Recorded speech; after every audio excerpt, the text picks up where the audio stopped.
The turbofan engine is a complex synchronization of several components working together as two parts. A core section that produces power to drive the propulsor section that produces thrust. Thrust is a force created by the acceleration of air. This phenomenon is simply an application of Newton's second law of motion, commonly expressed as force equals mass times acceleration. It is this force that propels the aircraft. To see how this thrust is developed, let's look at the internal workings of Pratt & Whitney's PW40-102 turbofan engine. The first component in the engine is the huge 9-foot diameter fan that rotates 2,800 times a minute at takeoff. This giant fan sucks in enough air to vacuum out the air in a 4-bedroom house in less than half a second. As the air races through the massive fan, it's separated into two streams. Only 15% of the air flows into the interior core of the engine. The remaining 85% of the air is ducted along the outside of the core and is forced through an ever-narrowing space, the fan duct, picking up speed along the way. The ratio of this air bypassing the core to the air passing through the core is called the bypass ratio. Because of its huge volume, the bypassed air only needs to accelerate a small amount in order to develop an enormous amount of thrust. Meanwhile, the other 15% of the air has entered the first component in the engine's core, the low-pressure compressor.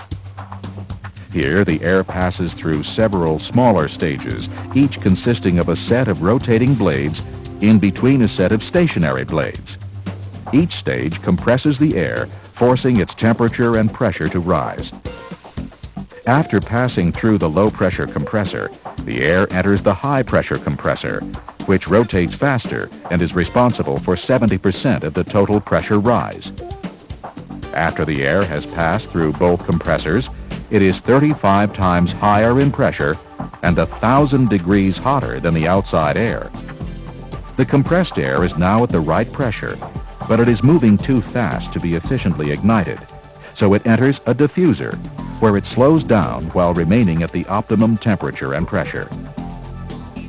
The air then enters the combustor, where its energy level is greatly increased. This is accomplished by adding fuel through a series of injectors and igniting it, further increasing the temperature of the mixture by 1,600 degrees. The higher the pressure of the air, the more energy will be added during combustion, and the more efficient this process becomes. This is why the compressors were used to increase the air's pressure. Now, the superheated and compressed air mixture is ready for the next phase. Blasting through the high-pressure turbine, the high-energy air spins the blades at over 10,000 revolutions per minute. These blades are connected to a shaft that runs through the center of the engine and drives the high-pressure compressor. In fact, the only purpose of the high-pressure turbine is to extract enough energy from the air to turn the high-pressure compressor.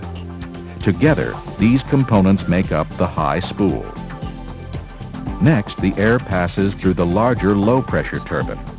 This turbine has two purposes. First, it extracts enough energy from the air to power the low-pressure compressor at the front of the engine core.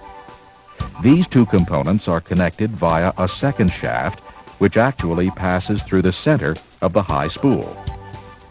However, the second and more important job of the low-pressure turbine is to turn the large titanium fan blades up front. The fan is connected to the same shaft as the low-pressure compressor and low-pressure turbine. Together, these three components make up the low spool. Finally, the combusted air races out through the exhaust nozzle at the back of the engine to be accelerated one last time. The speed at which this gas exits the nozzle is called jet velocity. This exhaust stream produces only 20% of the engine's total thrust.